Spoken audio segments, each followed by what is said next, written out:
Reggie, I want to start out just getting a little bit of your story. You come from a line of pastors, but Yeah. when did faith sort of become your own? Well, I probably ought to comment on the line of pastors, so because what we're talking about here, when we talk about the future, I do want people who listen and watch to understand I'm coming from deep in the belly of the beast. I mean, my dad was a pastor. My two older brothers, my sister's married to pastors. My dad's dad, my dad's older brother were pastors. It just goes on and on. At least one member of my family's been clergy all the way back to a chaplain of the Continental Regulars. So we've contributed deeply to whatever problems the North American church is facing. Uh, Faith for me, although I grew up in church and I was a good kid and I followed all of the, I went and I actually listened to my dad and paid attention. I would say, like many people, there was a childhood expression of it where I signaled, yeah, I'm in. It's a little different than the tradition I grew up in, than some others. But for me, it was high school when it really became personal. I had an older brother who got involved with Campus Crusade, and that was a big turning point. I mean, he was kind of like a Joshua in a sense, to me. He was 7 years older than me, but he always looked after me. We shared a bedroom, and so he was in college, and he got this, and he brought it home, and he just started talking about faith in a way in relationship with Jesus. It was very different from a relationship with the church. I joined the church. I didn't necessarily profess a faith in Jesus. Yeah. I mean, I just signed up to be a good club member and thought that was good enough, but he made it very personal and about Jesus, and I'm very grateful for that. And then you became a pastor. Did you did. work? Did you work in your adult life before becoming a pastor, or kind of like college, seminary? Yeah, I was going to go into politics, something honorable like that. And so I went to college, university, political science was my background. But in between my junior and senior years, I had a pretty profound call experience. And it was going to take that to shake me because I really wanted to go into public service. It was honorable then. But my call experience was pretty profound. I had no choice. My professors, when I went back to school in the fall, were just, dismayed. They had me lined up for Fulbright School or whatever else in diplomatic corps or running their Senate campaigns or whatever. But so when I told them, no, I'm going into the ministry, that was a shock to them. Yeah. And so you were a pastor for how long? Yeah, so I went straight from college into seminary. I was on staff all the way through college. I mean, my first church role, and there's a story behind that, but I was, I started school in 2 days as a freshman. 2 days later, I was on the church staff as a part-time youth director and worship leader. We didn't call it worship leader then, the music director. The oldest kid in my youth group was 6 months younger than me, so I made her an associate, and it was a great experience. I was at that church all the way through college.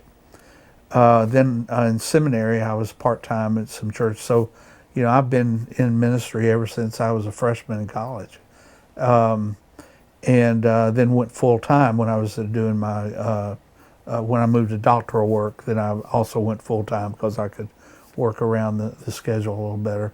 So 20 years of local church experience. 10 of that was in staff roles, whether it was music or youth. I was associate education, missions. I couldn't do anything very well, so they kept moving me around. They thought, surely this boy will catch fire somewhere. We could see some promise. So I woke up one day and finally realized, well, the senior pastor makes all the money. What am I doing? So I decided I'll be a pastor, but no one would have me, so I had to go start a church. So I was there 11 years. So 20 years in local church.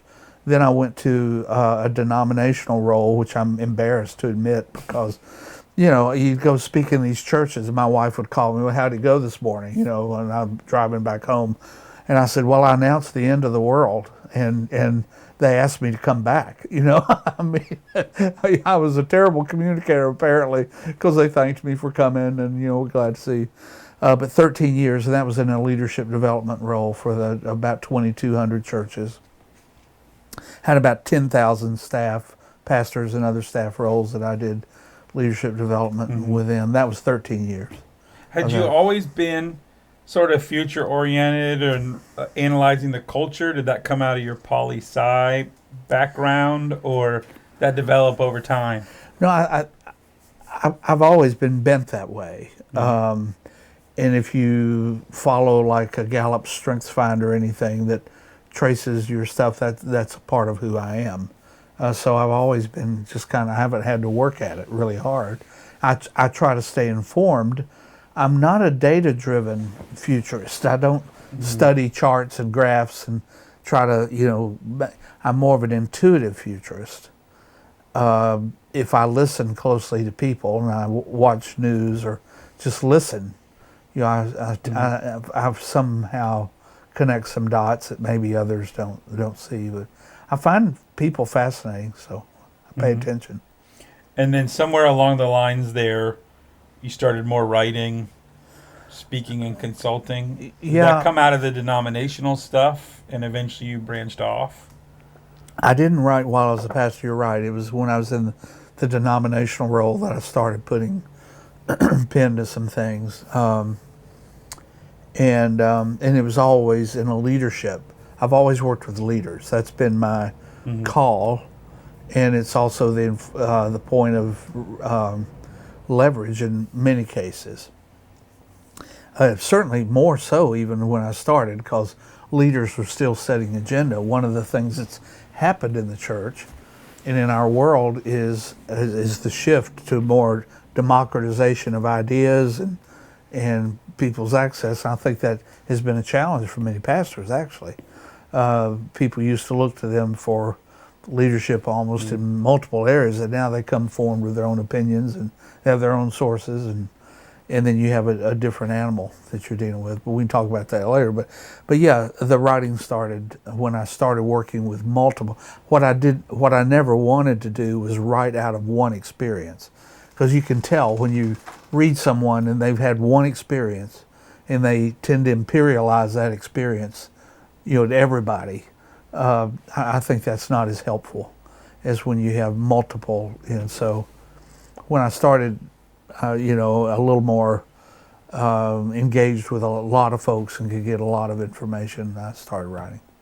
Yeah, and early on, leadership development, and then the missional sort of conversation, which sort of bridged into more of the kingdom conversation you're a part of now. Well, and if I were going to say my life mission, I would say it, very succinctly. My call is to work for the revitalization of the North American church. I probably would add an addendum to that and say the Western church, because if I'm in Europe or even India or Africa, where I'm dealing with folks whose primary journey is inside the Western church tradition, the challenges are all the same. So that's my life work. I'm kind of Erasmus. I'm not outside. I'm inside the church, and I've stayed there, but I'm working for reform all the time. And then those of your listeners who are Enneagram people would see me as a number one. Always the reformer. Okay. That's just my bent. Yep, and you got married along the way. I did. I overmarried. Way overmarried.